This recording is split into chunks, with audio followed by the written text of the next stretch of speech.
Some silver slimes were roaming around happily, but since they are pretty rare monsters, everyone wants a piece of them. But before anyone else can get to them, one lucky bastard dashes forward, and critical hits all of them. A system notification appears confirming that the lucky bastard Takahashi Yukido has obtained several S-rank items. Yukido observes his valuable loot while the onlookers react in shock, pointing out how rare the drops are. As Yukido walks away, the adventurer calls him one lucky guy, clearly envious of his incredible fortune. Yukido himself acknowledges how unbelievable it is that every single item he obtained is of the highest rank. It almost feels too good to be true. As he stares at the glowing interface, he internally reflects that it seems like a reward for all the struggles he faced in his previous life. Back then things were pretty tragic as an 85-year-old elderly bronze-rank adventurer. We see him hunched over in exhaustion, clad in a tattered red cloak at the dungeon labeled Tokyo Dungeon First Floor. The elderly Yukido is surrounded by numerous adventurers. A muscular adventurer raises his phone showing footage of approaching creatures and loudly announces that the monsters have arrived. Bat swarm flames rage, its total chaos. Someone warns that it's no longer safe outside, so an adventurer shouts that they must move deeper inside the dungeon. Another argues it's pointless as more monsters are coming from below. A younger adventurer sees the elderly Yukido still standing and urges him to run, saying now isn't the time to be hunting slimes. Yukido doesn't respond. The younger man reaches out, but Yukido swats his hand away, and without hesitation Yukido walks toward a group of slimes. The younger man stares, still shouting after him in confusion, but people whisper that there's something wrong with the old man. They say to leave him, calling him a useless old fart whose stats never goes up. Another young adventurer angrily pushes past him, shoving the old man aside. Yukido falls but does not break. He reflects that decades have passed since the founding of adventurers. The system follows a familiar structure even though growth varies for each person. Defeating monsters increases levels. Leveling up boosts stats, allowing some to gain magic while others get skills. This is normal, but Yukido's case is different as his stats are abysmal. He wonders why only he is like this as he remembers his past struggles where every time he tried to do his best, he trained relentlessly, pushing himself beyond limits, hunting weak monsters endlessly. He climbed to level 98 through sheer effort. The system limit is level 99, so just one more remains. He tells himself everything will be worth it once he reaches the top. As he lunges at a slime, he yells that his stats are just slow to bloom, believing the final level will change everything. While struggling against the slime, he grits his teeth, screaming that it has to be true. Once he wins, a notification appears telling him that he has reached level 99. His breath is shaky as he whispers finally. His hands tremble, staring at the glowing screen. He believes this is it, the moment everything changes as tears stream down his face. He begs the system to reward him for all his hardships with a desperate voice. A final notification appears showing that his strength has increased by 1. Seeing this, he falls to his knees as the truth sets in, causing rage to overtake him. He screams at the system, asking if it was all for nothing. Despair has crushed him so much that even his voice cracks as he demands an answer. But around him there are just glowing red, hungry eyes of the monsters who are waiting for him to succumb. His body grows heavy as his limbs refuse to move. He no longer has any hope. That whole life was just truly horrible. Everyone looked down on him. He couldn't save his mother, who had always treasured him. He even ended up crushing his one and only little sister's happiness. So he was glad in a way for that crappy shit to be over. But then, the system screen flashes red with an emergency notification. A fatal error has occurred with Takahashi Yukido's status system. An emergency repair patch is deployed, forcefully initiating a rollback on his life. As the correction takes effect, a hidden system layer is unlocked, revealing previously inaccessible parameters. In an unprecedented move, the system grants him an enormous compensation for its failure as an apology for the errors that plagued his existence. Yukido's consciousness stirs, his surroundings dissolve from darkness into a bright, unfamiliar space. Takahashi Yukido looks around in confusion as he processes what just happened. The receptionist smiles at him warmly as she informs him that from this moment onward he is an adventurer. His mind races, trying to make sense of the situation. So he hesitantly asks if there is something wrong, but the receptionist reassures him that everything is in order. Flustered, he quickly denies any issue and thanks her before stepping away. He finds a quiet corner and pulls out his phone. The date displayed on the screen is March 15th. This was the exact day he had first registered as an adventurer in his previous life. He remembers seeing status bonuses right before he died and wonders what happened. As he calls out for his status screen, it appears exactly as it was when he first started, but but this time to his surprise he can actually scroll down. Curiosity gets the best of him and he swipes downward to see something shocking. His other stats are unchanged, but his luck stat is maxed out at 99.99. This is freaking insanity. Luck had always been an invisible, hidden parameter, and for someone who endured 70 years of misfortune, this newfound advantage seems surreal. Determined to confirm whether this luck truly impacts his life, he decides to go slime hunting. He enters the Tokyo dungeon where the sight of blue slimes hopping in the grass brings him a strange sense of comfort. Just as he is about to begin his hunt, his keen eyes catch an anomaly. A silver slime, an ultra-rare monster, one that he had only ever encountered once in his previous life, only to watch it escape in an instant. Determined not to let it slip away again, he readies his weapon. He knows that this monster yields an enormous amount of experience points, but it is notoriously famous for its quick escapes. He needs just one more step to reach the slime with his attack. But suddenly an arrow shoots into the ground near him. A voice from the distance hurriedly apologizes, claiming that it was a misfire. But his worst fears come true as he watches the silver slime tremble in panic. Now it looks like his once-in-a-lifetime opportunity might slip away yet again. But the next moment the slime suddenly turns around and launches an attack. Shocked that the slime is being aggressive instead of escaping, seeing an opening, Yukido strikes at it with all his might. His weapon pierces directly into the core of the silver slime. As the slime bursts apart, he feels the surge of experience rushing through him, instantly leveling up multiple times. However, his victory comes at a cost. His weapon has also shattered upon impact. He acknowledges the toughness of the silver slime and makes a mental note to acquire a better weapon. But before he can lament his loss, a radiant light shines from where the slime once stood. He watches in awe as an item materializes before him. Disbelief washes over him as he realizes what it is, an S-rank drop, and it's a weapon. Picking it up, he marvels at the craftsmanship of the great sword of the silver slime. Checking its details, it boasts high attack power, but has a 30% chance of missing, a trait inherited from the silver slime's evasive nature. Holding the weapon in his hands, he grins, thinking to himself that this is an incredible start. Encouraged by this unexpected fortune, he prepares to continue hunting. However, before he can move forward, he is once again caught off guard for more silver slimes appear before him. Stunned, he wonders if he is dreaming, as encountering even one of these monsters in his past life was nearly impossible. Yet, before he can process his luck, the slimes suddenly charge at him in unison. Realizing he has no choice but to fight, he braces himself, acknowledging that hitting all of them at once will be a challenge, especially with a weapon that has a high chance of missing. But despite the odds, he refuses to back down. After successfully defeating the 4 silver slimes, he reflects on his triumph and remarks that he somehow managed to take them all down. The glowing loot from the fallen slimes catches his eye as he examines the rewards with a satisfied expression. He continues hunting for another hour, fully immersed in his newfound success. In a small comedic moment, he finds himself in an almost surreal situation, exclaiming as yet another silver slime appears before him. The sheer number of encounters leaves him bewildered but excited. After collecting rare drops from each silver slime he realizes that his bag is already full. He acknowledges that at this point he has no choice but to believe in his absurdly high luck. Standing on a hill during sunset, he raises his arms and joyfully exclaims that his luck is the real deal. Laying down in the golden field, he takes a deep breath and lets the reality of his new life sink in. He stares at the sky, contemplating the power he now possesses. As the sun sets, he clenches his fist with determination, believing that, with this power, he can surely become someone this time. Yukido, feeling a renewed sense of purpose, affirms that he will make his family happy. He recalls his sick mother, who he wants to support, and his sister, whom he envisions as a bride, hoping for her happiness as well. As he lies in the grass, basking in the warm glow of the setting sun, he suddenly realizes something crucial. Does he even have a home to return to? He abruptly sits up, questioning whether his past life circumstances still exist. The weight of his 70 years of solitude crashes down on him, making him wonder what has changed. With a longing gaze, he grips his sword and admits to himself that he wants to go home. Takahashi Yukido rushes through the streets with determination. He thinks to himself that he wants to meet his family right now. His heart pounds as he sprints towards his home, desperate to confirm if they are really there. As he arrives in front of an old apartment complex, he stops for a moment, catching his breath. Climbing up the stairs, he tries to remember which room belonged to his family. He struggles to recall, but then suddenly his eyes land on a door with the name Takahashi on it. The sight sparks his memory and he exclaims, "Oh yeah, room number 203. Reaching out his hand, he hesitates for a brief moment before gripping the doorknob. Takahashi Yukido stands outside the door taking a deep breath to calm himself, wondering why he feels so nervous. Determined, he finally steels himself and reaches for the doorknob as the door creaks open from the inside. A soft voice says, "Ah," and as the door fully opens, Yukido sees his younger sister standing there with a bright smile. She looks at him with sparkling eyes and cheerfully says, "Welcome back, big brother." He rushes forward and embraces her tightly, calling her name with overwhelming emotion. Nozomi flinches in surprise and asks what he is doing all of a sudden, wondering if it is some kind of hidden camera prank. She laughs nervously while struggling slightly in his grip, confused by his sudden outburst. Despite her protests, Yukido refuses to let go. He tells himself that this time he will not allow anyone to take away what is precious to him. Holding her even tighter, he feels determined to protect his family with everything he has in this second chance at life. Takahashi Yukido tells Nozomi everything that had happened up until now. As he speaks, Nozomi is amazed and excitedly asks if they can use his newfound luck to save their mother. Yukido reassures her, saying that of course they can, as all it takes is a bit of effort. The next day, Yukido exchanges the rare items he had obtained from his recent encounters, receiving a significant amount of money in return. With that money, he prepares to make an important purchase at an auction. Yukido successfully wins the auction by bidding 10 million and secures the highest grade status ailment recovery potion. He then goes to the hospital where his family name, Takahashi Yukido, is on the door of a hospital room. Knocking on the door, he hears a voice inviting them in. As Yukido and Nozomi step inside, he greets their mother warmly, telling her that they came to visit. Their mother, appearing weak but smiling, asks how they have been. Yukido responds with a gentle smile, telling her that he should be the one saying that line, implying his concern for her well-being. Nozomi excitedly presents a souvenir to their mother while smiling brightly. Their mother expresses her gratitude but gently advises them not to do this again, suggesting that they should use their money for themselves instead. Yukido reassures her that she no longer has to worry about money. Nozomi enthusiastically adds that they have another present for her. Their mother, looking curious, asks what it is. Yukido, holding a glowing bottle, acknowledges that it's sudden but tells her that he wants her to drink it. Yukido's mother is surprised by the expensive potion he has brought her. Nozomi eagerly explains that Yukido earned money from the dungeon and bought it specifically for her. His mother, still in disbelief, questions him, reminding him that he had only recently become an adventurer. She asks if he could really have earned enough to afford such a costly item. Yukido, looking away slightly, responds humbly that he was just lucky. Without hesitation, he hands her the potion and gently urges her to drink it. His mother takes the bottle, opens it, and begins drinking. As she swallows, a glow begins to surround her body. Feeling the sudden change, she reacts with surprise as the glow intensifies. Yukido and Nozomi anxiously look at their mother, watching closely for any changes. Yukido asks how she is feeling, his eyes filled with hope. Their mother, surprised, exclaims that she suddenly feels very light and notices that breathing has become much easier. A joyful expression spreads across her face as she realizes the potion is working. Yukido sighs in relief and smiles, expressing his happiness that it worked. Nozomi, filled with excitement, celebrates by giving Yukido a high five. She praises him, enthusiastically calling him the best big brother. Their mother, now relaxed, comments that the potion does not taste good at all. In a playful manner, Yukido smirks and hands her a small treat, telling her to cleanse her palate with it. Yukido reflects that his mother's symptoms have eased and the progression of her illness has stopped. The doctor seems surprised and pleased with her recovery. After some rehabilitation, Yukido's mother begins walking again with the help of a nurse, regaining her strength. She eventually receives permission for home care, allowing her to leave the hospital and return home. As she walks with Yukido and Nozomi under the bright sky, she expresses how it feels like a dream to be able to live together again as a family. Nozomi, filled with joy, insists that it is not a dream but reality. Later, their mother stands in the kitchen washing dishes, smiling, as she remarks that nothing can be as relaxing as their home. Nozomi expresses her relief and happiness that their mother has gotten better. However, Yukido responds by saying that although it's good news, it's still not enough. Nozomi looks confused and asks why. Yukido explains that the potion he gave their mother is only a temporary measure, it cannot fully cure the illness. Nozomi, now worried, asks what they should do next. Yukido stands up and tells her that they need an even more powerful legendary L-rank item, something like an elixir, a legendary potion known for its miraculous healing properties. Nozomi tells Ito that she saw the information on TV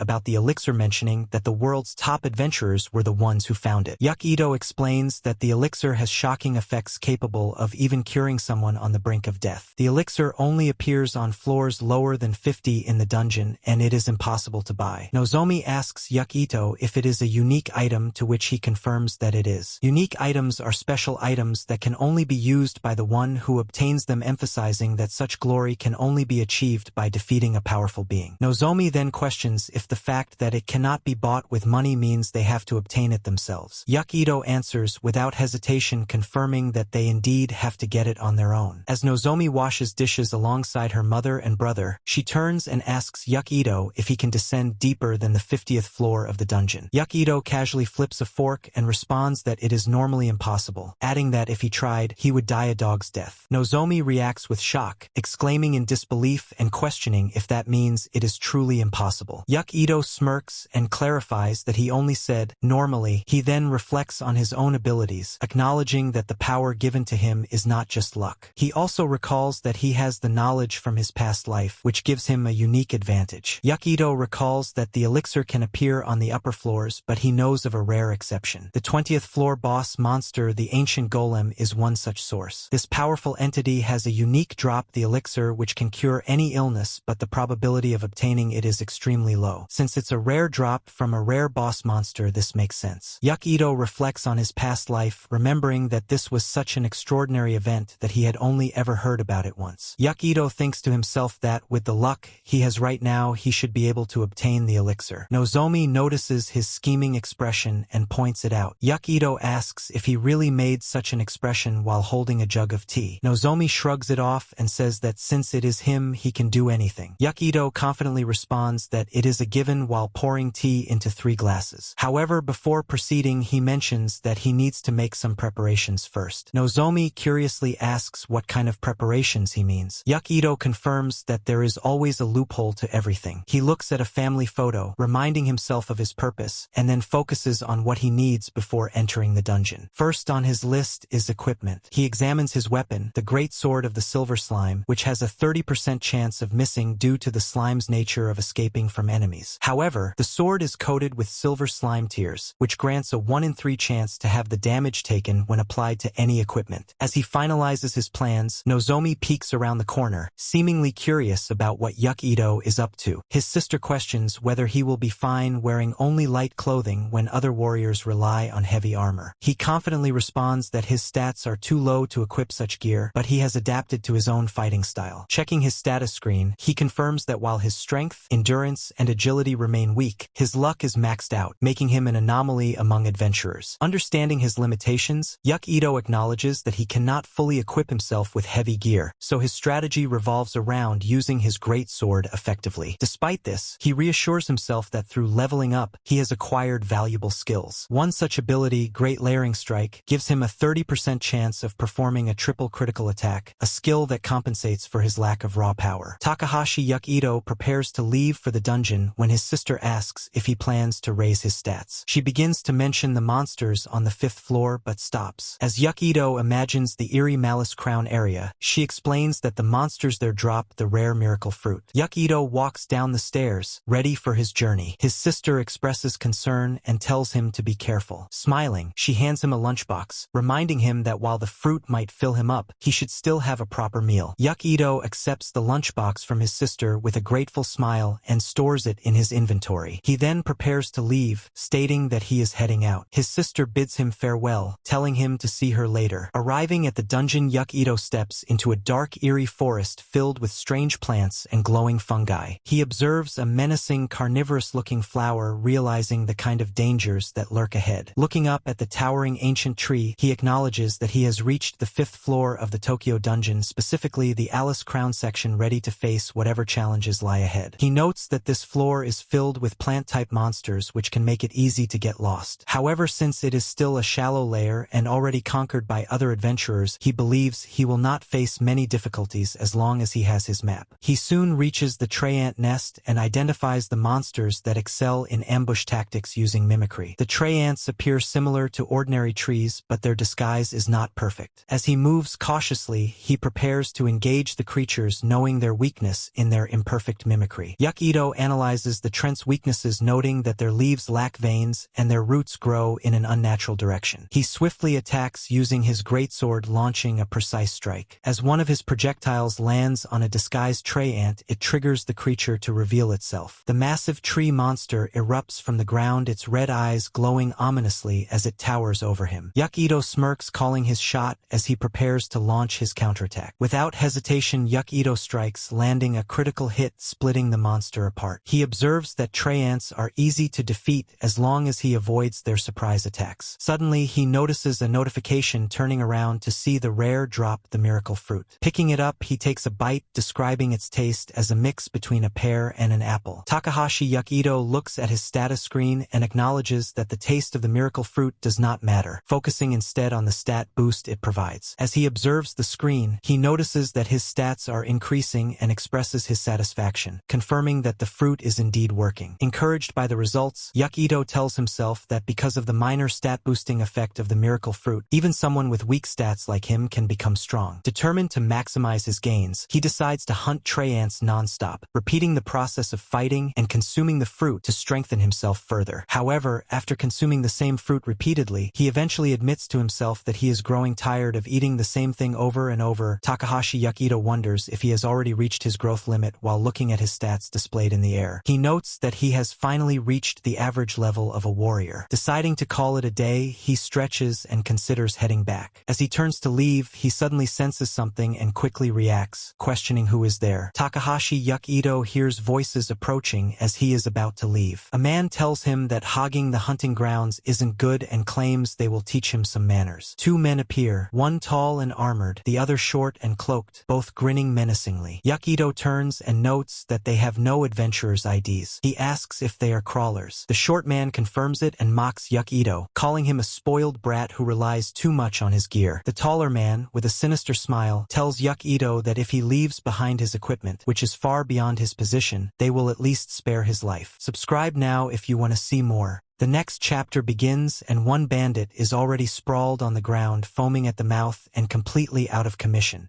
His supposed tough guy act didn't last more than a single hit. Takahashi Yukido barely even broke a sweat. Watching his enemy crumple, Yukido reassures himself that everything activated properly. His plan was flawless. The pathetic thug had managed to use the bee sting attack, a skill learned at level 25.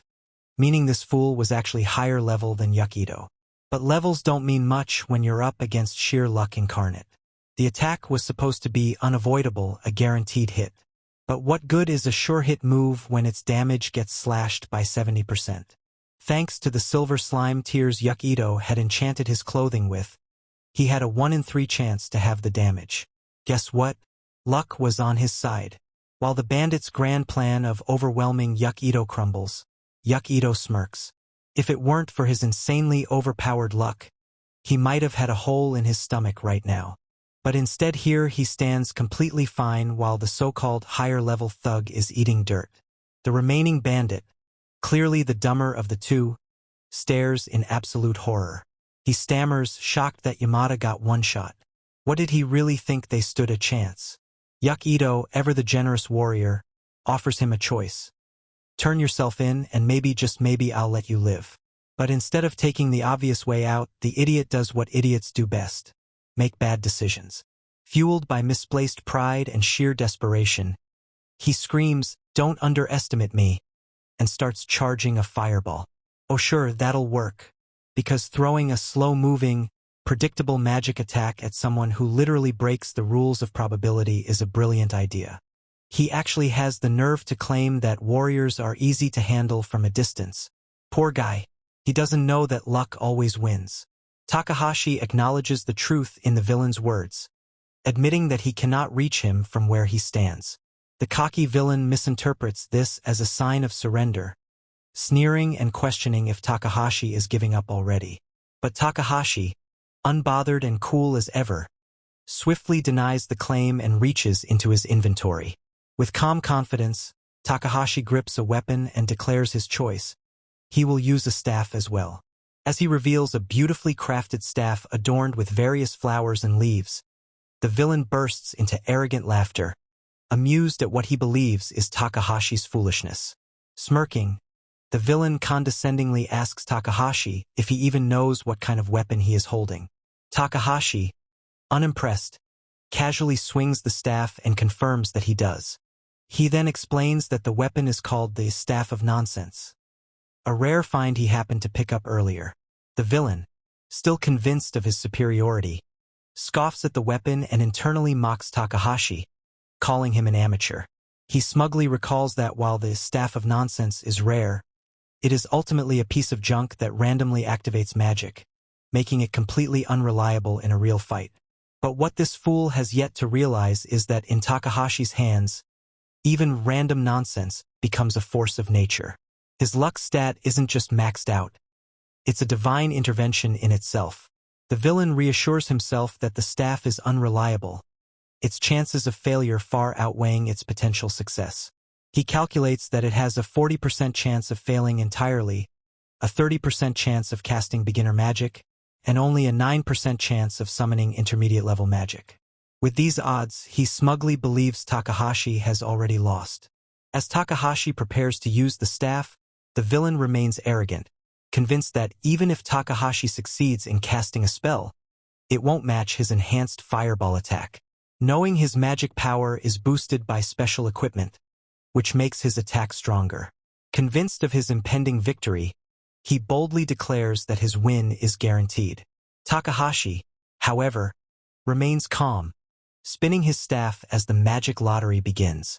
His opponent, fully believing he holds the advantage, begins his attack.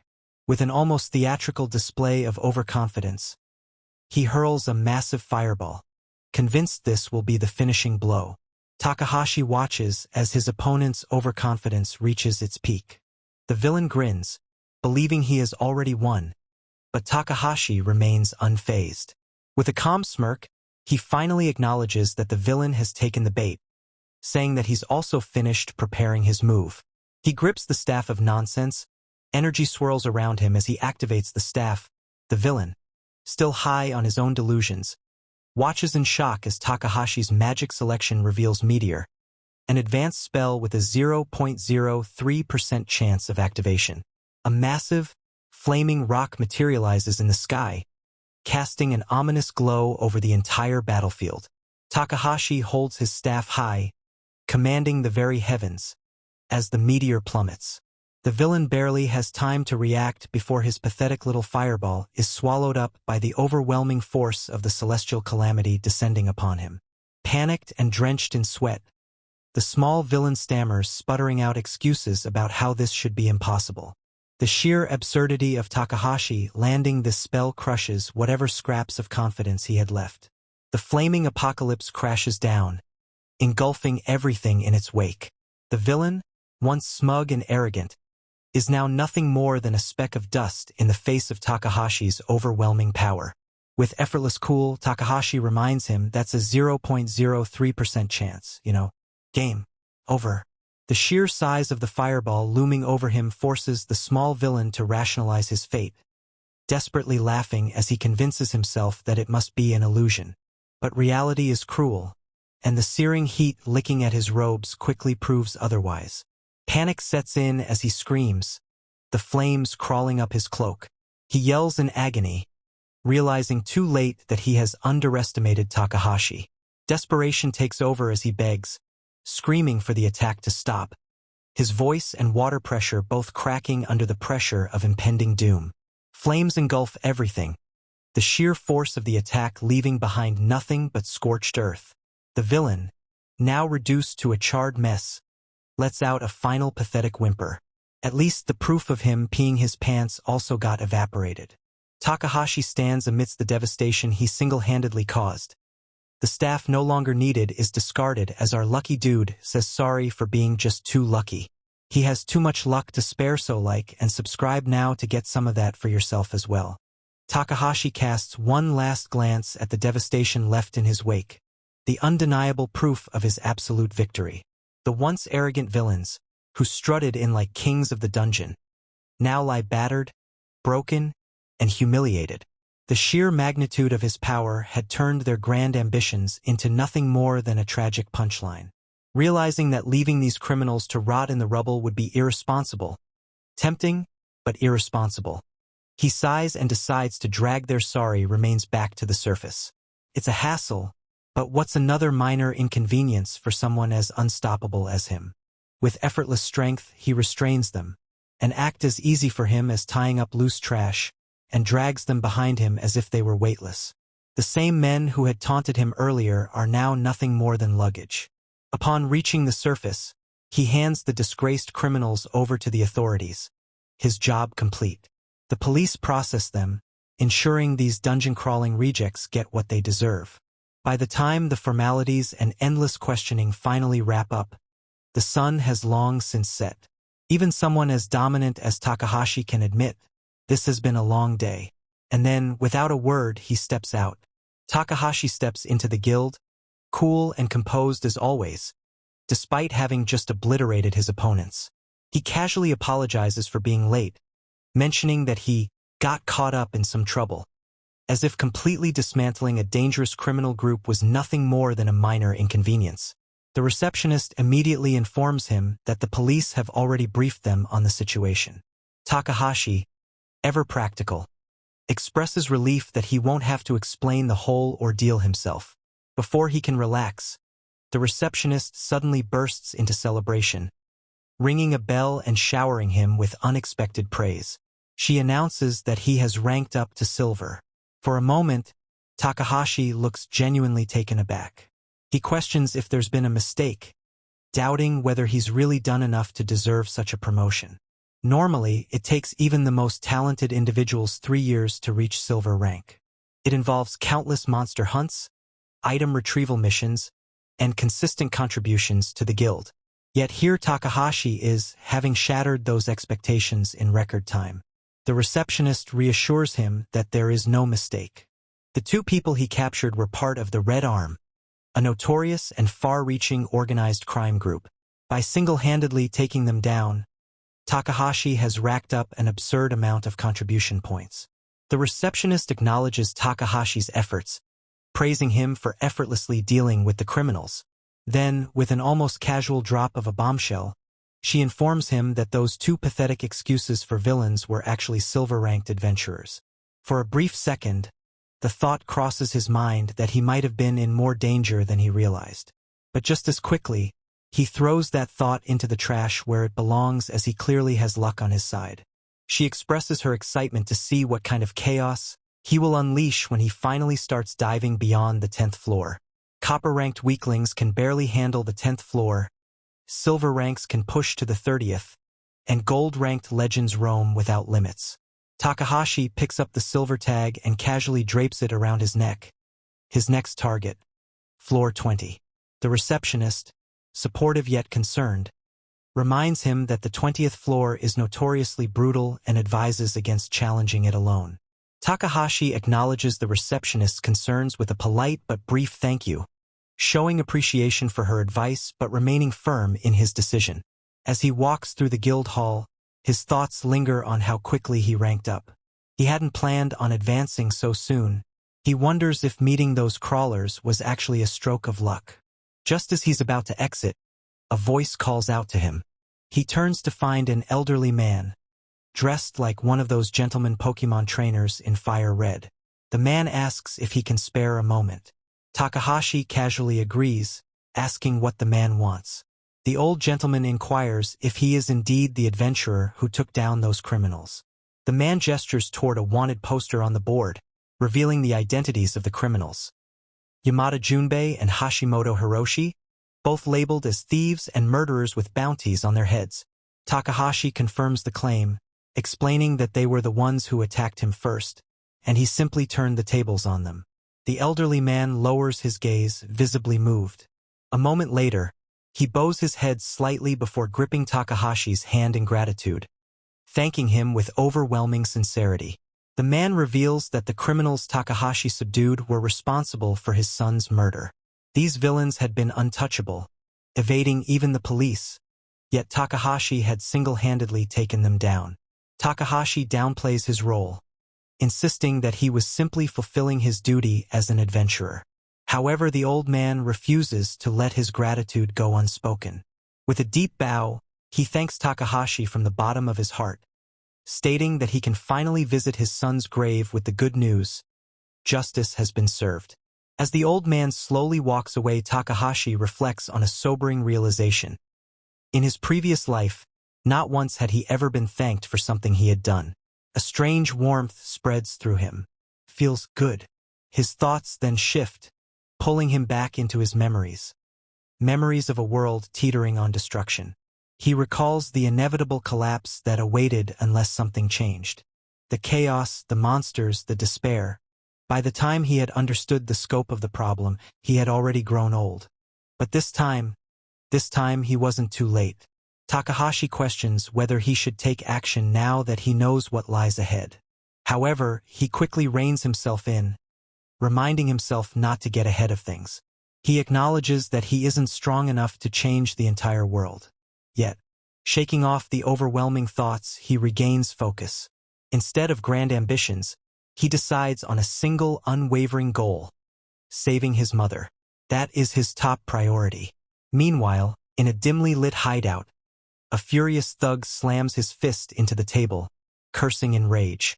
He is in disbelief that Yamada and Hashimoto, two supposed silver-ranked criminals, were taken down so easily. His frustration grows as he realizes the consequences of their failure. With them gone, it will be harder to keep the rest of their underlings in check. Worse, their loss puts him in financial trouble. He won't be able to pay the tax to the big boss, which puts him in an even more dangerous position. With his bloodshot eyes locked onto a newspaper featuring Takahashi Yukito's face, he seethes with hatred.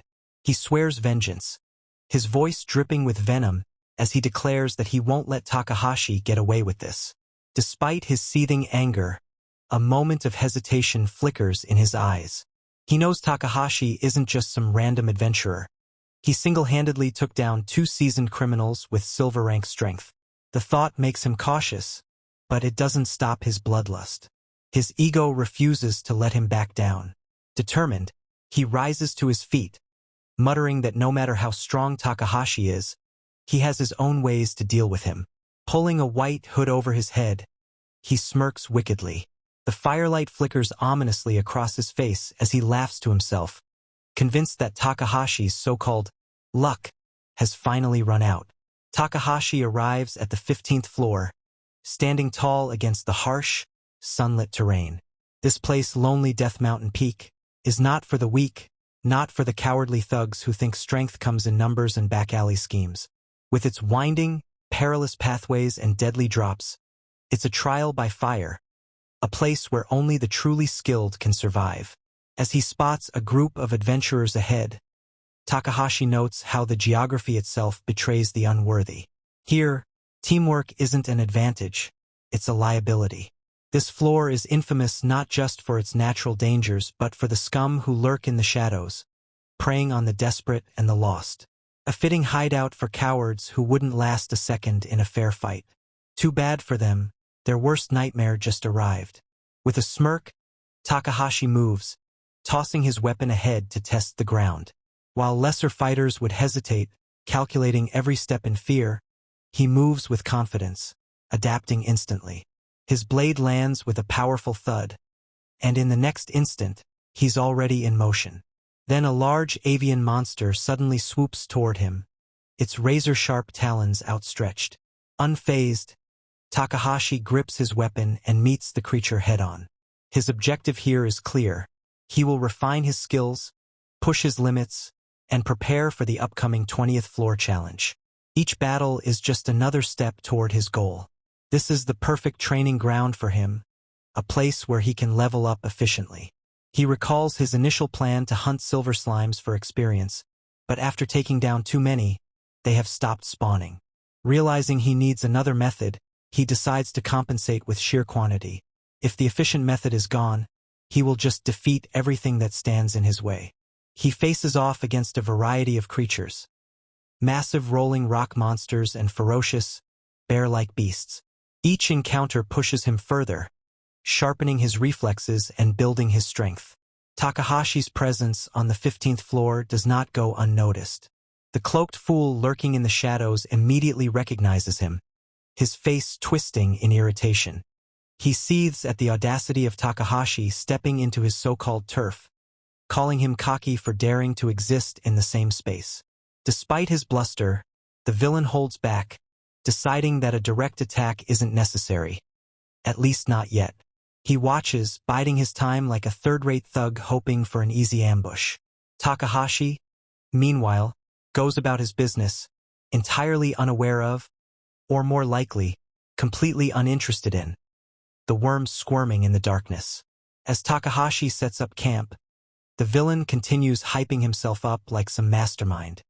He concludes that Takahashi will stay on this floor for a while and, in a moment of comedic self-importance, dramatically declares that he has come up with a good idea.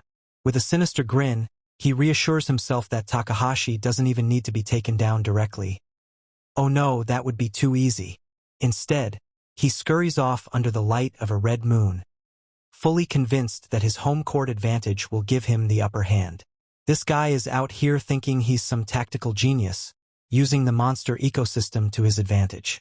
He executes a brilliant, reduce the number of predators, increase the prey plan like he's the villain in a budget-tier strategy RPG. He starts culling giant birds to destabilize the food chain. He's just setting the stage for an out-of-control infestation of overgrown bugs. The monsters he encouraged start growing at a rapid pace, swarming and breeding uncontrollably. Gripping his weapon tightly, the hooded villain mutters to himself that it's finally time. He reassures himself that what's about to happen is nothing more than an unfortunate accident. An unlucky adventurer getting caught in a swarm of reaching the edge of a pit teeming with unseen horrors. He comments on how convenient it is that no one will question the events about to unfold. If there are no witnesses, there's no crime, after all. Below him, the faint sounds of clicking and skittering of the monsters grow louder. Smirking, he pulls out a small pouch from his belt and examines it. The item in his hands is a C-rank insect repellent powder, an agent that will keep the monsters from swarming him while directing their aggression elsewhere. Everything is going exactly as planned. He tosses the powder and then swiftly disrupts the ground, sending debris tumbling down into the pit. He leans over, watching with satisfaction as the creatures begin to stir. He calls this the final touch, as the massive swarm of monstrous insects erupts from the pit, their piercing shrieks filling the air. He triumphantly urges them to hunt their target down, referring to Takahashi with open contempt. He tells the creatures to devour his enemy whole, making it clear that he wants nothing left behind, not even a bone. Takahashi cuts through a beast with a precise slash. Suddenly, he hears an unusual buzzing sound behind him. The faint hum grows louder, and his instincts sharpen. Curious and slightly wary, Takahashi looks up, scanning his surroundings. He wonders what the sound could be. As he moves forward, a dark mass starts to rise in the distance. A swarm of black-winged creatures surges forth like a living storm. Initially mistaking them for clouds, Takahashi's thoughts quickly correct themselves. This is no natural phenomenon. His realization is immediate. A swarm of death hoppers, monstrous insect-like predators, is bearing down upon him. Recognizing the sheer number of them, Takahashi grips his weapon tightly, knowing that facing them alone is suicide. This is not a battle he can brute force his way through. Making a split-second decision, he turns and sprints. Monsters is just an expected outcome in a place like this. The swarm pursues, filling the air like a black tide of destruction. As he runs, he acknowledges the inevitable. He needs allies. The 15th floor may have been a perfect training ground for a solo fighter, but even he has limits. He contemplates where he could find a gathering place for adventurers. Just as he considers his options, something clicks in his mind. He recalls a detail, one that might change the course of this battle. Takahashi recalls from his past life that there should be a supply base somewhere on this floor. The triangular mountain base had made clearing the lonely Death Mountain peak significantly easier. It's also known as a red dirt cave. However, Takahashi is puzzled. He reviews his notes and the walkthrough file but finds no mention of this supposed base. Something about its omission doesn't sit right with him. He eventually finds himself in front of a towering, jagged mountain. He jumps down and bounces off of a massive, grotesque frog. Examining the rocky surface ahead, he notes a subtle difference in soil color, suggesting a hidden entrance. He calls out loudly, warning of a monster panic, and pleading for assistance, testing whether anyone inside the base will respond. As Takahashi glances to the sky, a thick cloud of insects swarms toward him, sending a chill down his spine. He recognizes the threat and decides there is no time to hesitate. Declaring that it's an emergency, Takahashi swings his weapon with force, smashing into the cave wall. He insists that he will force his way in if necessary. The impact sends debris flying, revealing the hidden entrance. Inside, an unsettling sight unfolds. Numerous unconscious or barely conscious adventurers are sprawled across the ground, stripped to their undergarments, their bodies showing signs of exhaustion and captivity. Seeing the horrifying scene, Takahashi's expression shifts from determination to shock. Maybe he is no longer as lucky as before. Takahashi discovers a group of bound and gagged captives lying helplessly on the ground. At first, he jokingly questions whether he has walked into someone's strange hobbies, but the frantic, muffled protests of the prisoners quickly make it clear that this is a serious situation. Realizing the urgency, Takahashi swiftly cuts through their restraints. One of the captives expresses gratitude, admitting that they had believed they were doomed. Seeking answers, Takahashi asks what had happened, and one of the freed prisoners explains that they were ambushed by crawlers and rendered unconscious by an abnormal status effect. Another captive deduces that since they weren't killed outright, they were likely meant to be sold off, prompting a red-haired woman to exclaim in horror that this must be a case of human trafficking. As Takahashi surveys the shaken group of survivors, he pieces together the grim reality. This place is the crawlers' crime den, a hideout where they store and possibly trade their human captives. Takahashi questions whether this place was supposed to be a supply base for adventurers, but he quickly realizes that he may have stumbled upon something that hasn't happened yet. His mind flashes to a future event where the public authorities are set to capture the crawlers that once occupied this base. In time, their base would be repurposed into a haven for adventurers. Realizing that he has discovered the site before history unfolds as he remembers, he admits to himself that in his past life, he was oblivious to much of the world around him, having been singularly focused on slimes for 70 years. The absurdity of his past priorities amuses him, especially when recalling the old master's skewed perception of time, treating even those in their 40s and 50s as mere children. Shaking off the thought, he refocuses on the present. Given the circumstances, he knows they must make do with whatever manpower they have available. He must rally the kidnapped adventurers to face an impending swarm of deadly monsters. With determination, he clenches his fist and urges them to cooperate if they wish to survive. Though some hesitate, pointing out the overwhelming number of enemies, Takahashi stresses that time is running out, making teamwork their only viable option. Takahashi listens as a girl panics, insisting that their situation is impossible since they don't have any weapons or armor. Another captive agrees and explains that all of their equipment was stolen by the crawlers. Unfazed, Takahashi reassures them that if they need equipment, he has plenty. He then accesses his inventory through a glowing interface, swiftly selecting items. Weapons and armor begin materializing in front of him as he confidently states that he has so much that it would otherwise rot away. The captives stare in awe as the equipment piles up.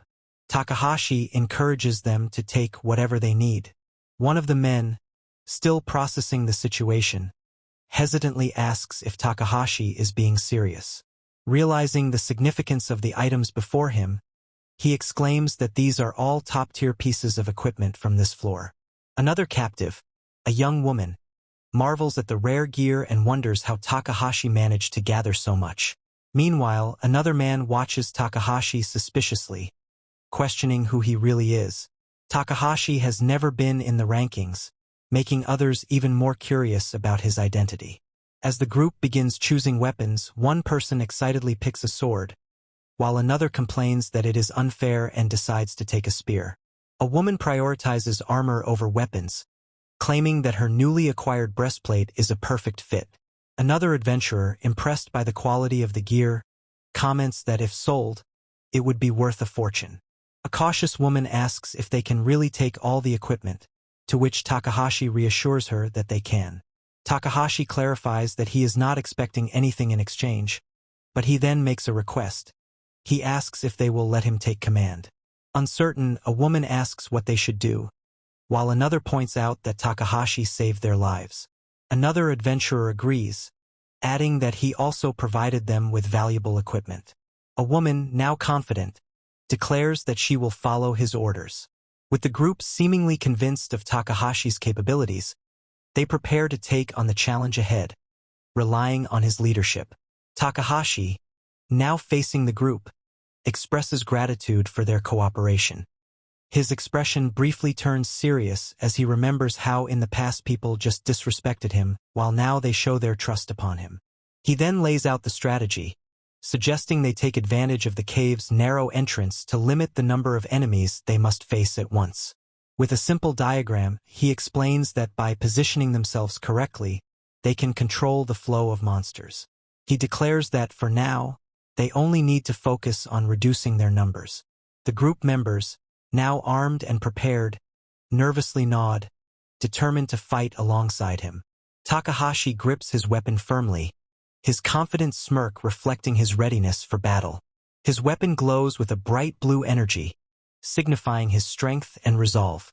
With a commanding stance, he announces that it's time for battle, rallying the group behind him.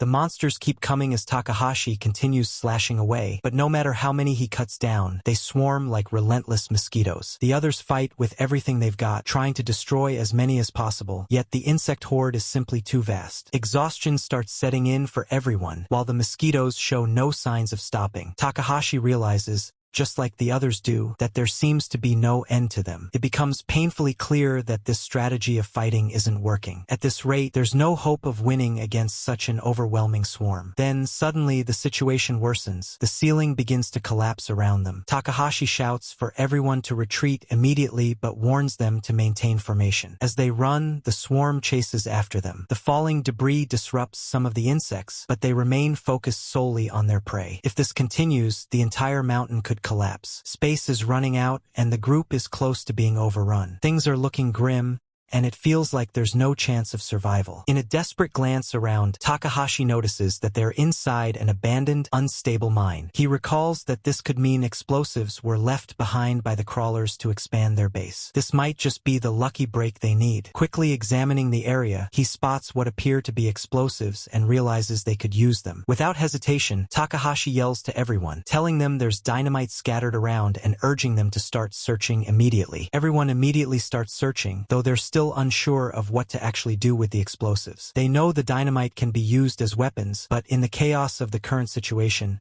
they have no clear plan. Despite that, they continue desperately fighting against the Death Hoppers. The battle drags on for several hours, during which nearly 2/3 of the triangular mountain is destroyed, but the swarm shows no signs of stopping. Eventually, they find themselves completely cornered. Their stamina is gone, and even the surrounding walls seem unlikely to hold much longer. Realizing the urgency, Takahashi looks around and decides that he has no choice now. He has to do it. He calls out to everyone, asking them to hand over all the dynamite they found. One by one, the others throw their explosives toward him. While they cooperate, they voice their doubts, saying that even with all the dynamite, it likely won't be enough to wipe out the swarm. The monsters just keep coming no matter how many they take down, so these explosions might feel like pouring water on hot stones. But Takahashi isn't planning to blow up the monsters directly. His plan is different. He intends to use the dynamite to destroy the cliff and bury the swarm beneath it. He understands how monsters with low intelligence tend to prioritize targets that pose the greatest threat. In other words, they will naturally target the one who has killed the most, Takahashi himself. That means drawing them all to him, where the dynamite is concentrated, should work. Suddenly, another cave-in occurs, and the ceiling is on the verge of completely collapsing. Takahashi tells everyone to run. Some of them question if he plans to die along with the Death Hoppers. They're unsure if it'll even work. After all, warriors can't typically use explosives. But Takahashi simply asks them to believe in him. Just as he predicted, the entire swarm charges straight toward him. And in that moment, Takahashi knows there are times in life when a man has to take risks. For Takahashi,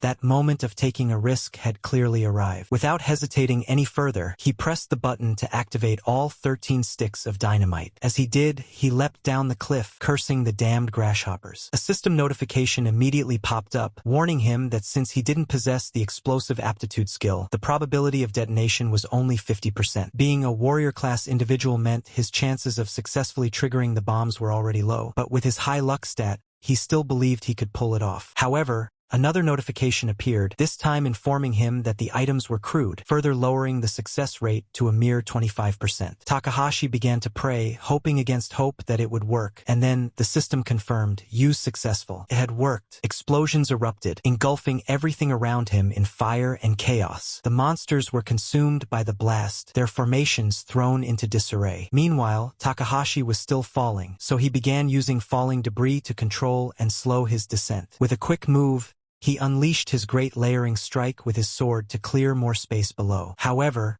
one particularly stubborn grasshopper monster was still alive, possibly determined to avenge its fallen swarm. But Takahashi wasn't going to let it stop him. He delivered a powerful bee-sting attack, landing a critical hit that finished it off instantly. Still, the effort had taken the last of his momentum. It seemed like he wouldn't be able to stop his fall in time. In desperation, he tried to jam his sword into the cliffside to anchor himself, but it didn't hold. He wished for just a bit more strength. Thankfully, at the last moment, a rope was thrown down to him. The others managed to pull him back up. The ravine below, once swarming with monstrous death hoppers, 10,000 strong, was now littered with their remains. Against all odds, Takahashi had won his gamble. He had saved everyone, and even they were stunned that not a single casualty had occurred despite the scale of the monster panic. Takahashi smiled in relief, proud of what he had pulled off, and the system confirmed his victory by notifying him of the massive number of death hoppers he had exterminated. This grants him the title Exterminator, which increases the damage dealt to insect-type monsters by 20%. His level also increases by 3, granting him a new skill, Warrior's Intuition. The enemy cannot believe that Takahashi managed to completely stop the monster panic, and even crushed Shinogi. It's all incredibly frustrating for the villain. At this rate, his biggest fear is getting taken out by the ones above him. And it's all because of that bastard Takahashi who just refuses to die. In a fit of rage, he even smashes the bottle he was drinking from. He's beyond angry now, completely unhinged. To him, there's only one path forward. Take Takahashi down, no matter the cost, even if it means sacrificing everything,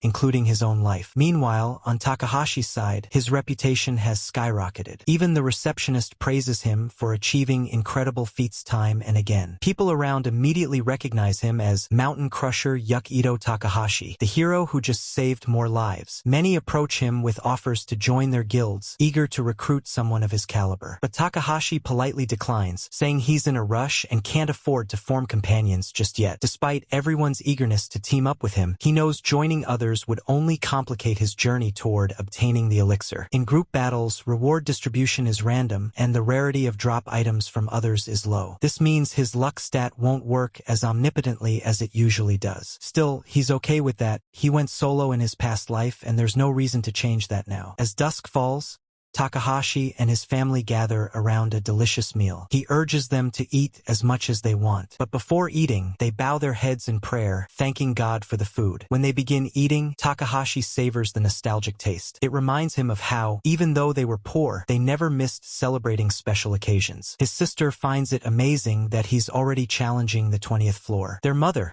however, is worried. She's heard from neighbors that the 20th floor is where everything starts to change. Takahashi's sister also expresses her concern, mentioning some statistics that show only around 15% of people succeed in conquering the 20th floor. However, their mother gently scolds her, telling her not to use her phone during meals. Takahashi reassures his family that everything will be fine, reminding them of the many things he has already accomplished. As his mother looks over newspaper clippings detailing his achievements, she smiles, saying she's happy to see him doing good in the world, but she still doesn't want her son to push himself too hard. No parent, she says, wants to see their child sacrifice themselves for others. Hearing this, Takahashi remembers her fate in his previous life and quietly replies that no child wants to see their parents suffer either. The mother tries to protest again, but the sister steps in and tells her to calm down, saying that it can't be helped. Her brother is stubborn, after all. Once he sets his mind on something, not even a lever could move him. Their mother chuckles and says that this part of him is just like his father. mother. Takahashi then begins eating, asking his family to stop worrying about him because he's doing this because he wants to. With that, the mother and sister also start enjoying the meal. Takahashi reflects on how, in his previous life, he couldn't save his mother, and that failure still feels like a stake through his heart. To erase the past and start life anew,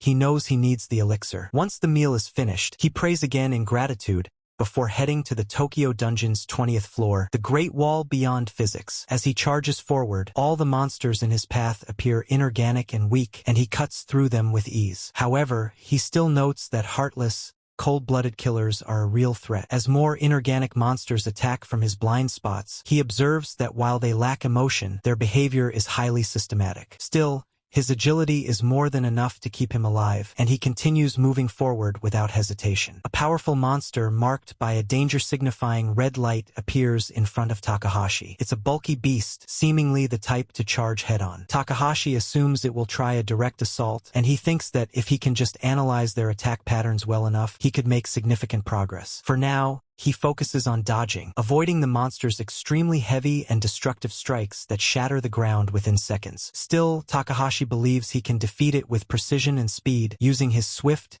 sharp, and well-aimed slashing attacks. After all, the bigger they are, the harder they fall. Eventually, he reaches a massive gate and wastes no time pushing it open. Today marks the beginning of his new life, and as the gate creaks open, a new light, one of hope, shines brightly upon him. The massive gate opens into an enormous chamber. As Takahashi steps inside, the gate slams shut behind him, cutting off any chance of escape, at least for now. Then, from a red magic circle on the floor, a powerful monster emerges. It's another inorganic type, but this one is covered in vegetation, as if it hails from an ancient era. A fusion of organic and inorganic matter.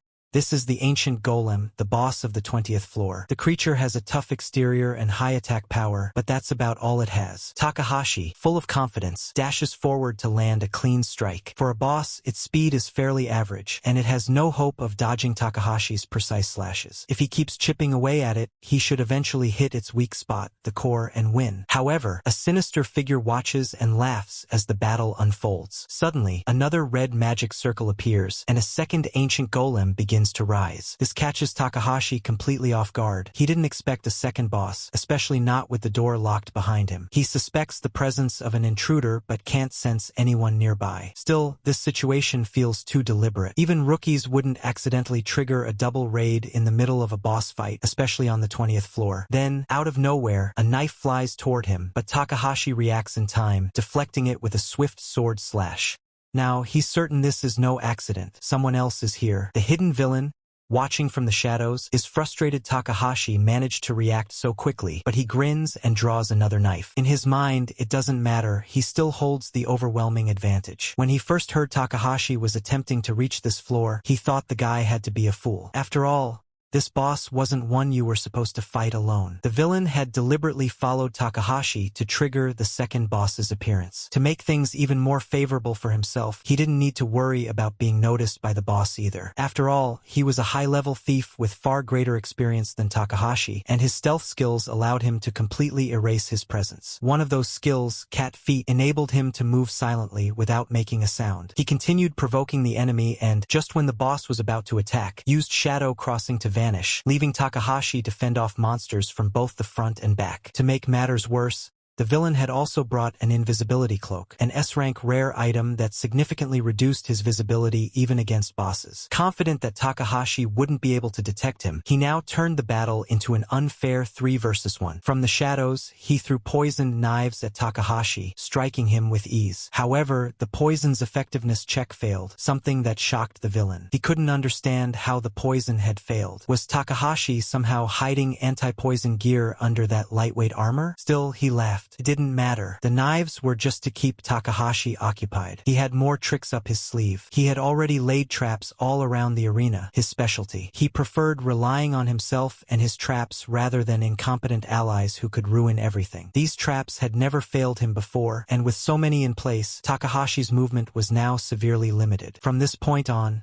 All he had to do was let the boss finish Takahashi off. The villain giggled like a maniac from the shadows, completely convinced that his plan was flawless. Takahashi fights with all his might against the monsters while the villain lounges comfortably, watching the show from afar. Both ancient golems relentlessly attack Takahashi, who surprisingly manages to dodge their heavy blows using his agility. This alone is enough to surprise the villain, but the real shock comes when Takahashi suddenly looks directly at him and asks if he's already out of magic tricks. The villain is stunned. He never expected Takahashi to locate him. Now slightly panicked, he watches as Takahashi casually tells him not to just sit there and suggests he say something, especially since he apparently likes him enough to stalk him this much. Takahashi then throws a knife toward the villain's direction. Though startled, the villain manages to deflect it in time. He demands to know how Takahashi discovered his hiding spot. Takahashi replies coolly that it was just his warrior's intuition, a well-known skill. But the villain doesn't buy it. He refuses to believe that a lower-ranked warrior could possibly detect a high-level thief like himself. Yet Takahashi doesn't bother arguing. Instead, he simply asks what the villain plans to do about it. Run away? This provocation infuriates the villain. He tears off his hood and draws his swords, unwilling to be looked down upon. In his mind, he's far superior to Takahashi. Fueled by rage, he charges forward. Their swords clash violently, sending sparks flying in all directions. But Takahashi meets the strike head-on, parrying with such force that the villain is knocked backward. Standing tall, Takahashi calmly repeats the line the villain had uttered earlier, except now, it's clear. That line belongs only to the one still standing. The villain angrily demands how Takahashi could possibly find him using nothing but a mere warrior's intuition, convinced that it has to be a lie. But Takahashi calmly clarifies that he isn't lying. He really did activate the skill, and the system information confirms it. Warrior's intuition is a skill that detects danger in the user's surroundings, but the chances of it activating are incredibly low. A 99% failure rate, only 0.9% chance of success, and a mere 0.1% for a great success. Yet, probability is meaningless when faced with Takahashi's extreme luck. Thanks to that luck, he achieved a great success, granting him awareness of every threat in the field. That alone explains why the villain finds it hard to believe, because it's something almost impossible under normal circumstances. Takahashi keeps a sharp eye on the battlefield using the mental map granted by Warrior's intuition, tracking every movement as the villain dashes in again. The villain acknowledges that Takahashi is surprisingly fast for a warrior at his level. Takahashi thanks him for the compliment but stays locked in combat, exchanging blows with precision. The villain scoffs that despite his speed, Takahashi is still just a warrior, and when it comes to agility, the villain believes he's in another league entirely. That confidence shows as he effortlessly dodges Takahashi's slashes and lands a clean cut on him. However, thanks to his high luck stat, Takahashi manages to avoid the paralysis effect from the attack. The villain, though unaware of the exact number behind Takahashi's luck, admits that he deserves credit for preparing against abnormal status effects too. With a swift move, Takahashi attempts to slash at the villain from behind, but the villain still dodges, claiming Takahashi's situation is as hopeless as ever. That is, until Takahashi activates Bee Sting, and his sword begins to emit a brilliant cascade of sparks, signaling a shift in the battle. The villain immediately recognizes Bee Sting as a guaranteed hit, but continues laughing, confidently dodging even this attack using his butterfly dance. This starts to worry Takahashi, as even a supposedly guaranteed strike is missing its mark. When two conflicting skills like guaranteed hit and perfect evasion clash, the outcome ultimately depends on stats, and in that regard, the villain holds the upper hand. He wins that clash and keeps pressing forward, relentlessly slashing at Takahashi, who now has cuts all over his body. Mocking him, the villain jeers that a slow warrior like Takahashi could never catch someone like him, especially in an arena where the boss monsters are also targeting him. He boasts that the 20th floor is perfect for him. He can play around however he likes. But suddenly, Takahashi manages to redirect one of the boss's attacks toward the villain. Even then, the villain just laughs, claiming he can dodge the boss without even looking. It moves in a predictable pattern, he explains, information that anyone can simply buy from the guild. Takahashi remains silent, choosing not to respond. He focuses all his attention on the fight, though frustration begins to build. He's been taking damage not just from the villain, but also from the traps scattered throughout the arena. The villain then taunts him again, asking if he's figured it out yet, that there are no irregulars on the 20th floor, which means, in his eyes, this fight was already decided the moment he began preparing for it. With a smirk, the villain unleashes Scorpion's Edge. Takahashi quickly raises his sword to block, but the force behind the strike is too overwhelming. He's sent flying into the wall, his weapon clattering to the ground. As he starts to sweat, dazed and wounded, the villain appears above him, confident that this is the end. He raises his blade, fully intent on finishing the fight. As the villain declares Takahashi's end, Takahashi suddenly screams, but then changes his expression and says he was just kidding. With a smirk, he interacts with a nearby brick that begins to glow, triggering a massive sphere to appear around the villain. The villain instantly recognizes it as a gravity trap and realizes he's now stuck inside it. Takahashi mocks him, recalling how the villain had confidently claimed there were no irregulars, when clearly there is one now. The villain struggles, unable to even move his mouth properly under the crushing pressure. He tries to question what Takahashi means, but his voice is barely intelligible. Takahashi calmly explains that the intel the villain had only applied under normal conditions. They never accounted for some idiot barging into a boss battle mid-fight. Now the villain understands, but that doesn't stop him from being furious. Meanwhile, the golem bosses reactivate, and as Takahashi skillfully dodges their blows, he points out the irony. A self-proclaimed thief failed to notice a top-tier hidden trap. The villain, enraged and humiliated, screams in denial, but before he can do anything, the bosses shift their attention to him. One of them smashes him hard, sending him flying out of the gravity sphere and into a wall. The hit is devastating. As he lies there, stunned, the golem grabs him and inflicts even more damage. The villain thinks back in disbelief. How did this all go so wrong? Even his advanced search skills couldn't detect that trap. Now, completely immobilized, he's left wondering how it all unraveled. Takahashi stands tall and coolly reminds him, just like he said earlier, it was all thanks to his warrior's intuition. Hopefully now, it's clear that he wasn't lying from the start. If you also want Luck That Badass, then like the video now and comment if you want to see more of this lucky bastard. With the villain battered and sprawled on the ground, Takahashi tells him to stay put and adds that if the man is still breathing after Takahashi defeats the boss, he will drag him to the police himself. Then Takahashi turns his full attention to the boss. The villain, however, refuses to be ignored. He laughs like a madman, announcing that he intends to drag Takahashi to hell, and he points to the crates of high-grade explosives stacked around him, far deadlier than the cheap stock Takahashi confiscated earlier. Takahashi asks if the man has lost his mind, but the villain only laughs harder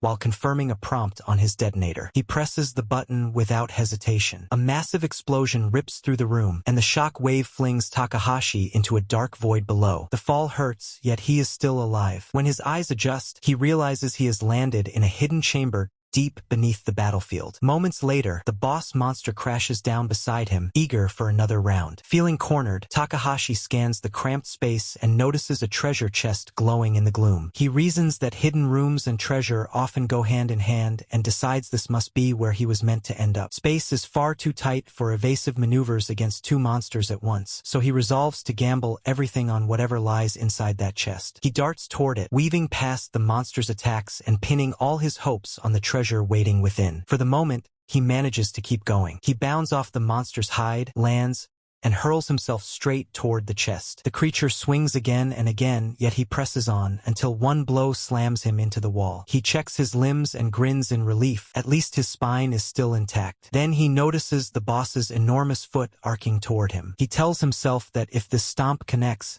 he may never reach the chest. He tries to duck, but the foot hits hard. White-hot pain shoots through him, locking his legs. Gasping, he pounds the ground with a fist, refusing to quit. The agony urges him to stay down, yet he drags himself forward, determined to learn what the chest contains. Another attack thunders nearby, but he compares this pain with the bleak 70 years he has already endured and insists it is nothing. Inch by inch, he crawls until his fingers brush the chest's lid. He flips it open and finds a single bracelet inside. The sight makes him smile. This could be the edge he needs. The boss looms behind him, preparing another strike. He slips the bracelet onto his wrist, feeling hope surge back through his battered body, and vows to keep fighting. The item turns out to be a warp bracelet, a rare artifact that grants its wearer short-range teleportation. It is exactly what Takahashi needs. When a system prompt asks whether he wishes to activate the bracelet, he selects yes without hesitation. A split second before the monster's claw reaches him, another prompt warns that his profession is not compatible with the bracelet. The activation chance drops to 50%. The monster gains enough time to land a punishing blow that sends Takahashi reeling. A fresh alert follows, noting that his current magic power is below the required threshold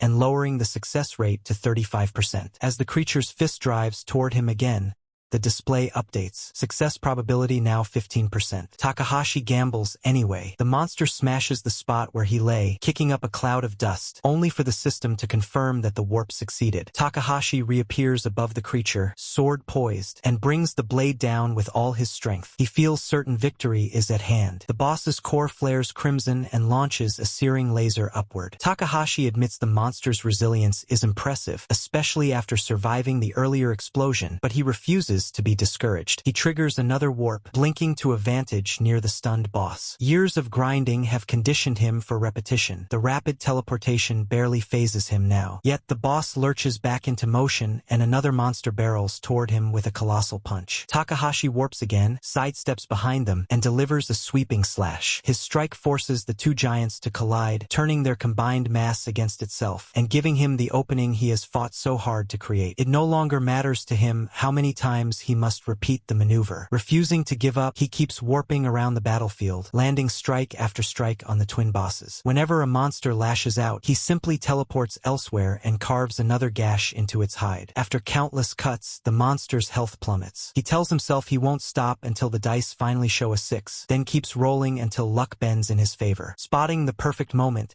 he positions himself between the two charging golems, then warps away. The creatures crash into each other at full speed, sustaining massive damage while he reappears above them. From that vantage, he unleashes Sting, driving a critical blow straight down. They are mindless constructs, so he exploits their lack of strategy. Layering another aerial strike, he keeps hammering them with unwavering resolve. At last, he spends the last of his strength on a devastating slash, one of his ultimate attacks. Exhaustion hits, he tries to warp again but receives a warning that the bracelet's charge has run out. Without teleportation, he plummets toward the floor. Even as he falls, a system prompt appears. The ancient golems have been defeated. He has won, though he is down as well. Another notification announces that player Takahashi Ito has obtained a legendary rank reward, 2 elixirs. Relief floods him. He uncorks one vial and drinks it in a single gulp. Green lightning crackles around him as the potion's magic knits his wounds. Moments later, he is fully healed, bathed in the light streaming from the shattered roof, still clutching the second elixir for whatever comes next. A new notification appears, informing him that, by meeting special conditions, Takahashi Ito has earned the title Survivor. His attributes rise accordingly: Endurance +10, Solo Double Giant Killing Strength +20, and Enforcer of Justice Dexterity +10. Once his inventory check confirmed everything was in order, Takahashi flashed a satisfied grin. With a swift leap, he climbed out of the pit, only to spot a heap of discarded clothes nearby. Thinking they might serve as evidence against Kito, he scooped them up before heading for the exit. Back on the surface, he reported the entire incident to the guild and presented the clothes as proof. The receptionist was visibly shaken and promised to fetch a supervisor at once. The atmosphere all but screamed trouble. The supervisor appeared and requested an interview for public relations purposes, but Takahashi apologized and said he had pressing business elsewhere. Outside, he broke into a run. His priority was to reach home and deliver the elixir to his mother. As he hurried along the street, passers-by pointed him out. TV screens were already looping footage of Ito Takahashi, fastest to clear the 20th floor and slayer of 2 bosses. Ignoring the attention, he raced on. At last, he reached home, opened the door, and was greeted by his smiling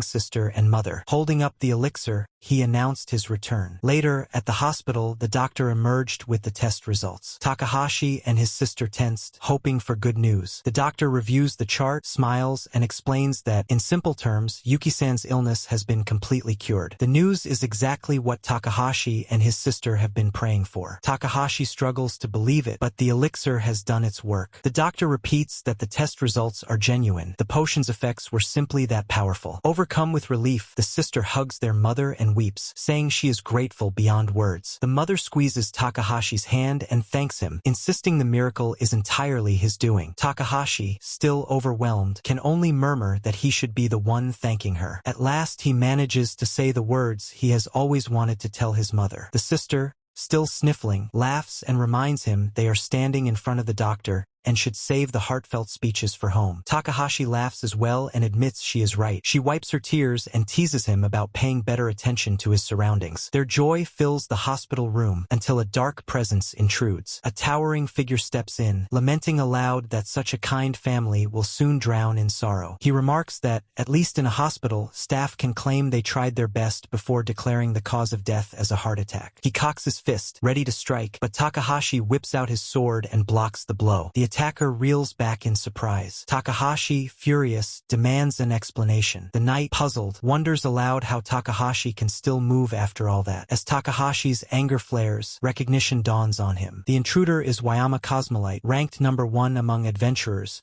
revered as the savior and known simply as the hero. Wayama confirms the identity, stating that he is indeed the real deal. Takahashi is still baffled. If Cosmolite is truly the hero, why would he attack Nozomi? Cosmolite responds that, before answering, he has a question of his own. He explains that only those whose souls have tasted death are able to move within this void barrier, a revelation that reminds Takahashi of his own brush with death. From Cosmolite's point of view, the only logical explanation is that Takahashi is a regressor, someone who died and then rewound time. Takahashi also realizes the implication. Cosmolite must be a regressor as well, one who may have used his second chance to slide toward villainy. Takahashi asks whether, by saying also, Cosmolite is admitting that this is his second life as well. Cosmolite confirms it and adds that, since Takahashi is likewise a regressor, he hopes their encounter can end quickly. He explains that he is simply removing every factor he believes will lead to the world's destruction. Staring at his sister, Takahashi demands to know what she could possibly have to do with such a catastrophe. Cosmolite replies that she is one of the key variables. In the future, her negative effect on her eventual husband will set off a chain of events culminating in the planet's ruin. Hearing this, Takahashi realizes that he himself was meant to be that husband. Cosmolite stresses that the man's influence is global and that the breakdown of his marriage becomes an indirect trigger for the apocalypse. Therefore, eliminating Nozomi early is,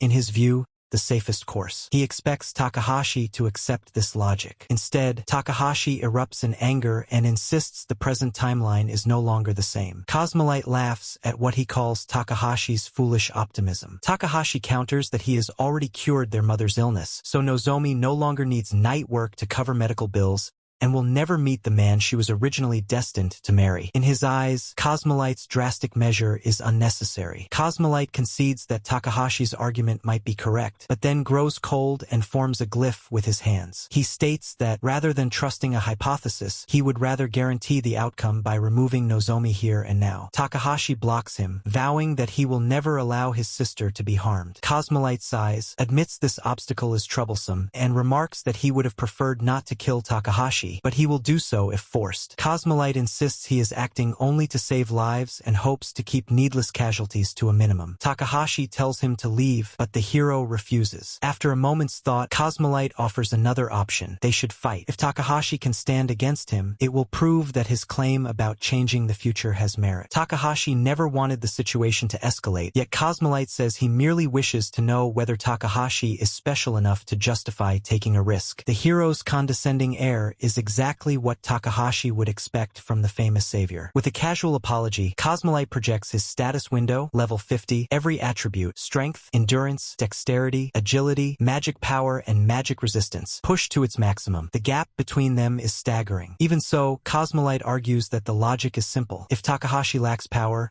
he will fail to protect anyone, whether the world itself or the people he loves. Any true regressor should already understand that lesson. At last, Cosmolite presents an ultimatum. Takahashi can allow his sister to die or choose to fight. For Takahashi, there is no real choice, yet he hesitates for an instant, wondering whether the warp bracelet still carries enough charge for him to escape with Nozomi instead. After weighing his options, Takahashi concludes that running would only offer a temporary reprieve. He cannot guard Nozomi every hour of the day. Resolute, he raises his sword and chooses to fight. Cosmolite commends the show of spirit, yet tells him he is not expected to achieve the impossible, merely to survive the 10-minute span of the void barrier. When Takahashi asks whether the battle will take place in the hospital, Cosmolite declines, saying the building must not be destroyed. The hero steps outside, and Takahashi watches him descend through the window. He spares a final glance at his sister, steels himself to protect her, and leaps after Cosmolite to face him on neutral ground. Outside the hospital, Cosmolite draws his sword, plants his feet and observes that the open ground will do. Takahashi lands nearby, unsheathing his own blade and remarking that he hopes the hero will go easy on him. Cosmolite laughs and replies that his first test is simply to see whether Takahashi can handle the basics. With a casual flick of his finger, Cosmolite summons a ring of magic circles that immediately unleash volleys of elemental spells. The onslaught feels excessive for a tutorial, especially since the hero casts without even a chant, but Takahashi relies on swift footwork and rapid sword strokes to slice each projectile apart. Deciding that this resistance should pose no real challenge, Cosmolite blurs forward so quickly he appears to multiply, and in truth he has. While the surrounding copies tighten the encirclement, he notes that being outnumbered is a situation any adventurer should expect. Takahashi, unimpressed, tosses several substitute dolls. The clones rush the decoys while he meets the real Cosmolites strike head-on. Cosmolite concedes that Takahashi is well prepared but warns that pure defense will never win a fight. Takahashi agrees and counters by exploiting the system's allowance for simultaneous item use. He channels power into a colossal fireball and hurls it at the hero, not expecting victory from a single spell, but hoping at least to force an opening. The blast vaporizes the clones, yet Cosmolite remains untouched behind a regression bonus called Void Barrier. Commenting that Takahashi's own bonus must be extraordinary luck, he steps through the dissipating flames. Takahashi scowls, realizing his attack achieved little more than clearing the duplicates, and braces himself for the next exchange. Takahashi admits, at least to himself, that Cosmolite can read a battlefield perfectly. Cosmolite agrees, adding that luck alone will never handle every threat. As proof, he begins weaving together another barrage. Overlapping magic circles bloom around him, summoning swarms of elemental spirits that close in on Takahashi like a living net. Takahashi readies his blade and reminds himself that luck cannot carry the whole fight. He remembers the one weakness he spotted in the hero's status window, an almost non-existent luck stat. Exploiting that flaw is his only chance. He dislikes resorting to cheap tricks in front of his family, yet protecting them steels his resolve. If he must turn his heart to ice, so be it. As fire and water spirits dive toward him, Takahashi pulls the warp bracelet from his inventory. His plan is simple: make every remaining outcome tilt in his favor. A warning flashes: profession incompatible,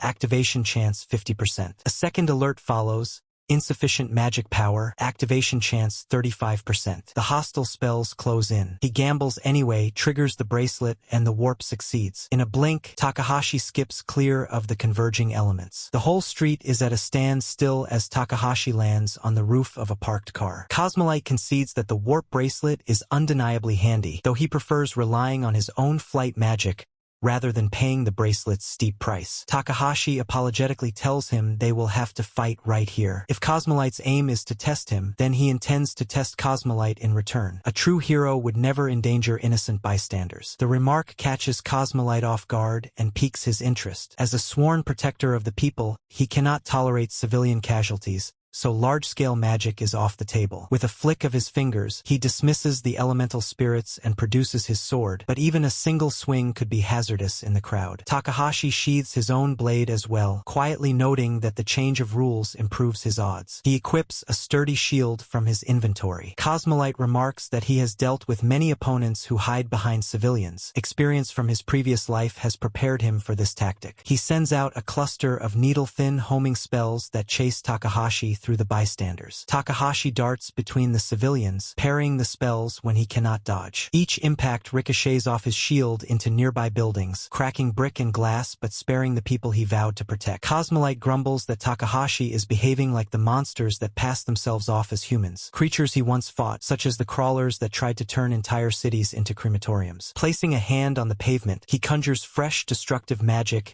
and remarks that abominations like those became increasingly common near the end. The ground erupts, hurling chunks of stone straight at Takahashi, who bolts into motion. Takahashi explains that he spent most of his former life holed up in dungeons. The surface, to him, was simply a place to gather food and supplies. He bounds from car roofs to awnings, forcing Cosmolite to track a constantly moving target. Because he lived underground, he says he never gave those surface horrors much thought. Cosmolite finds that unfortunate. He had hoped they might swap memories as fellow regressors. Takahashi replies that his first life feels like another world entirely, so there is little to discuss. Cosmolite retorts that this should make the present blue sky even more precious. Their duel spills into cramped alleyways. Takahashi ducks behind dumpsters and raises his shield, yet Cosmolite's magic still slams him against a brick wall. Takahashi mutters that tight spaces suit him better, but the hero scoffs, claiming he has no use for a coward. Unable to change his nature, Takahashi adapts instead. He pulls a lightweight hover skateboard from his inventory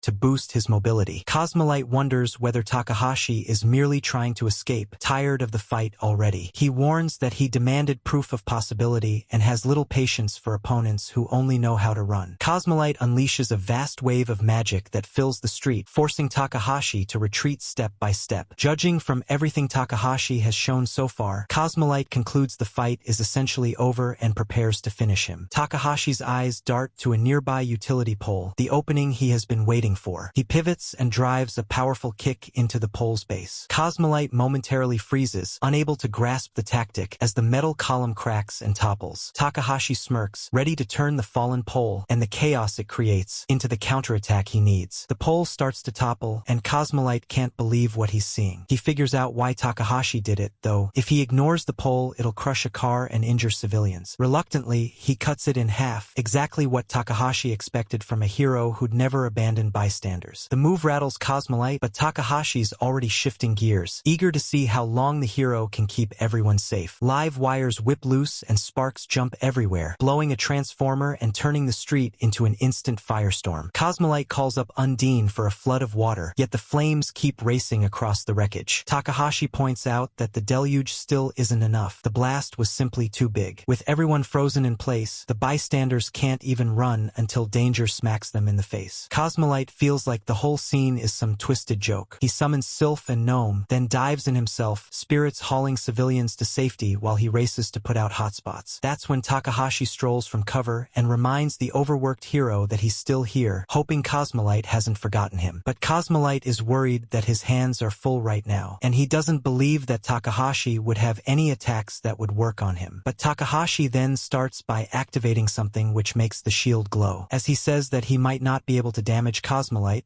but at the very least, he can certainly disturb him as he pushes the shield right towards the back of Cosmolite. Cosmolite realizes something. The way he is falling towards the sewers underneath here, and the last thing he had hoped for in this battle was to get really, really dirty like an insect. But Takahashi is gloating as he says, the feelings of a weakling being forced to drink muddy water. He hopes that Cosmolite will love experiencing it just once. As Takashi slashes his sword, Cosmolite goes down, falling and falling right into the mud water. The mud goes splashing all around. I think some even got to his mouth. I hope he likes the taste, because for now, Cosmolite is really, really frustrated. But then, Takashi says that he still has plenty of that in store for Cosmolite as he brings out his wand. But Takashi has just had enough. He raises his hands and says that he surrenders. He is at a loss. He just cannot take it anymore. Any more of these muddy situations. Then they go to a safer place and talk about how Cosmolite certainly is really unlucky. He gets into accidents pretty often, and he also realized that Takahashi even used Cosmolite's own attacks and redirected them in order to cause the accidents. That being said, it's still strange that so many accidents happened in a row. Cosmolite realizes this could only mean that Takahashi remembered places where accidents occurred in his previous life. Even Takashi confirms that is pretty much what he did. He remembers the explosions and how it caused a lot of deaths. He wept and cried for all of them, the miserable memories of his past life. They are useful from time to time. More importantly, he hopes all of this is just enough proof that Cosmolite needed for that possibility thing he was talking about. Well, Cosmolite just laughs and even claps, saying that Takahashi has done pretty well. But now, Takahashi will have to accompany him for a little while longer. Takahashi wonders what that is all about. But then, Cosmolite starts doing some warm-up exercises with his hands, saying that the void barrier is going to disappear pretty soon, and only he can fix the damage here. So,